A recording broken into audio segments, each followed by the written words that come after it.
Good evening. You're listening to and watching The Last Days of Disco Videobook, an enterprise spread over a month of me, the author David F. Ross, reading episodes one a night for 30 days to try and help us all through the boredom of this lockdown period. The video book's been produced magnificently by Into Creative, and the book itself was published by Orenda Books in 2015, 5 years ago. So this is really the 5th anniversary of the book, which is the real reason that I'm doing this, just to commemorate my debut and the fact that people seem to quite like it. And as I mentioned at the very beginning, because frankly I've got fuck all else to do in my time, might as well do something creative. So we've reached episode 25. We're on the home straight, and there's a lot been going on in the last few episodes, and most of it's been of a fairly sombre tone. To recap, Gary Cassidy, a young man who has joined the army and gone to the Falklands, is missing, presumed dead. His distraught family back in Kilmarnock have held a memorial service for him in the glare of the media. But as we find out, actually he's not dead. He's gone missing, disorientated after a bombardment on the last day of the conflict, and believing that he was behind enemy lines with his injured colleague. He looks for someone to surrender to. Now, this story might seem a bit unrealistic and a bit unbelievable, but it actually happened. I remember reading at the time that there was an individual in the Falklands conflict for whom this story essentially happened. And the interesting bit for me in that whole story was watching the tabloids effectively go from praising this young man as a hero when they thought he was dead, to, as tabloids sometimes do, turning on him once he came back and beginning to suggest that he'd done this deliberately and it was an act of cowardice and that he deserted his colleagues. So there's a wee bit of an insight there into what's coming for Gary in the story. But back in Kilmarnock, there's a different kind of conflict going on. There's Fat Franny Duncan's crew desperately trying to hold on to this opportunity that Mickey Martin has of DJing at a brand new nightclub called the Metropolis, and Heatwave Disco on the other side of that, who are making a go of it as mobile disco entrepreneurs, let's say, who Mickey Martin at the moment favours for this job. So this relatively short episode is focused on that side of the story. Okay, it's chapter 15, and the chapter title is called Ashes to Ashes. 23rd of June 1982, 9:23am. Jesus, fuck, you're a hard man to get hold of. Well, it's not been the easiest of weeks, Ken. Aye. Sorry about your bra and that, but life goes on, Ken. Time to get back on the horse and all that shite. Mickey Martin didn't really do condolences. That was what Hallmark was for. But he felt he should say something profound. That done, it was back to business. So, Fennick to tell, Saturday night, better be fucking good. The wife's shiting herself that it'll be like the Wayne's 21st. A great night though, and you'll be in the Metropolis in a couple of weeks. Aye, about that, Doc.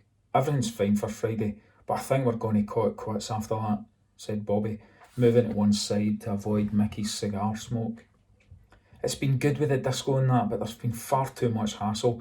The fucking police are phoning my old man now, and with everything else that's happened, it's no fair on him and my mum. Mickey Martin scratched at his stubble. He looked unconvinced. Bobby continued, plus, my mate's Hammy's had a fucking doing of Fat Franny Duncan's crew.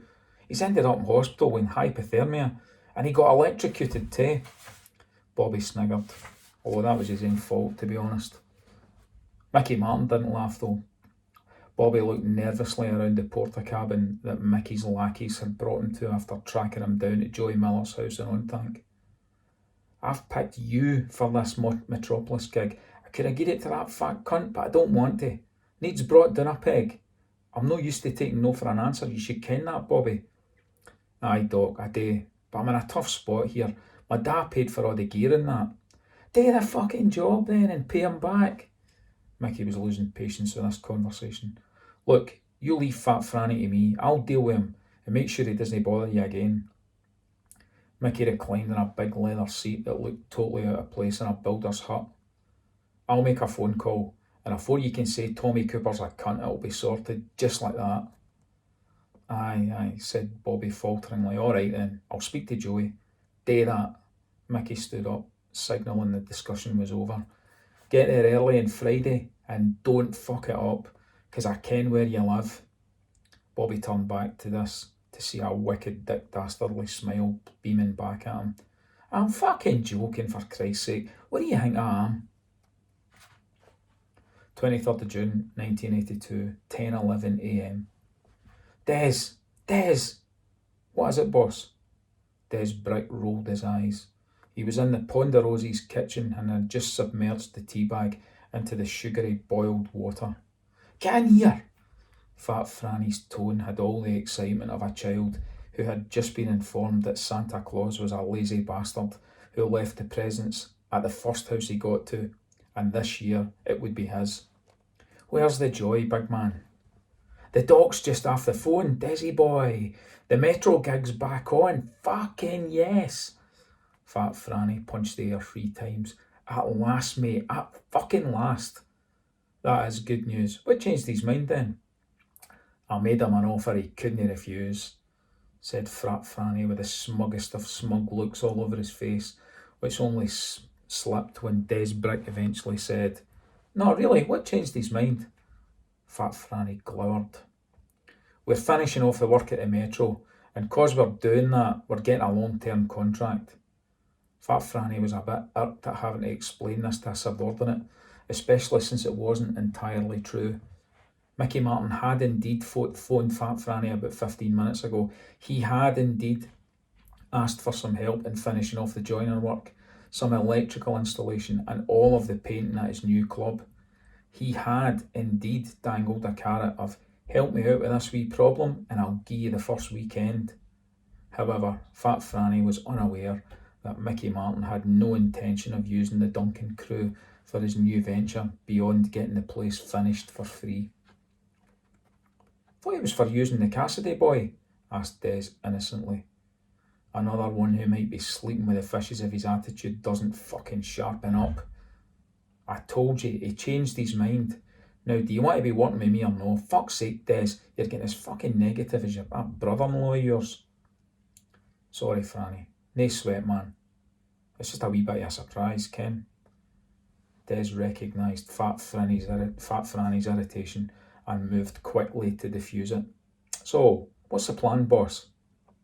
Right, well, first of all, I'm firing they cunts the cheesies, Bert Bowl and that fucking pedo Sunshine. I want you to tell Wally to go around and tell them all later, and while you're at it, you can give the fucking magician a good pasting. I got huckled in with the police after that fucking balloon shambles. No problem, it's done. Then you, Wally, and a couple of the boys need to go down to the Foregate and get on with the Metropolis work. The Doc's lads will meet you there on the night to sort you out with the keys and let you know what's needing done. What about Hobnail, Franny? He's out, Des. Finito. Fat Franny knew this would shock Des. He's been on the take, mate. I ken his family. Fuck, he's been like family to me too. But I can't have that in the ranks. Des was even more shocked. Franny felt the need to keep talking. Senga's been on his back about Grant coming to work for me. Is he? I didn't ken that. Aye, he is. In fact, pick him up later as well. He's going to be useful. I'm getting him onto the money collections round the streets here. Does Hobnail ken on this? No, said Fat Franny, but I'll deal with that later, eh? Phone the boy at this number. Fat Franny handed Des a small square of paper with some numbers written on it.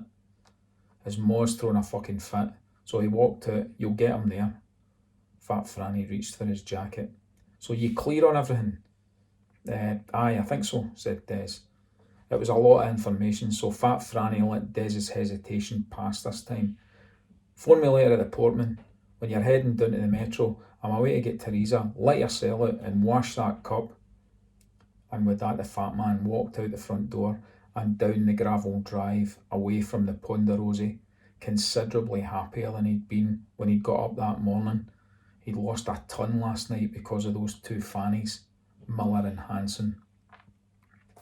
Now that's a reference for anybody who doesn't get it, about the night that Scotland got knocked out of the World Cup in 1982 in Spain. And the reason that they got knocked out was a high ball to the back, and Willie Miller and Alan Hansen right out in the right, both went to head the ball and effectively headed each other. Ball rolls on, Russian picks it up, drives in, scores. Scotland get eliminated from the World Cup on goal difference, I think. C'est la vie. 23rd of June 1982, 10:46 a.m. Jesus Christ, Bobby, son, where have you been? We've been looking everywhere for you. Bobby was perplexed. Normally nobody bothered much about his comings and goings, yet here he was, having heard virtually the same phrase twice in just over an hour. "Gary's no deed," proclaimed Harry. Bobby sighed. "Dad, I ken this is tough for you, but..." No, Bobby, it's the truth. He's turned up. He went missing in the fighting and... What do you mean? With a bloody funeral thing for him and everything, and a wake. Harry put his arms around his youngest son. "I ken, son. It's hard to believe, but it's the truth. The officers are just away. Gary's going to phone in a wee while. They had to come here first and tell us face to face, cause of the shock and that." Harry wiped a tear from Bobby's face. "They're trying to keep the story quiet because of all the papers. They'll all be back, but they think there'll be loads more of them now." Bobby felt his knees buckle. He slumped backwards into his dad's chair. "My God, Dad, I can't believe this. It's just fucking unbelievable." Harry laughed. "Right, I'll let that one go, but mind your language for now on, eh? Where's Mum and Hetty?"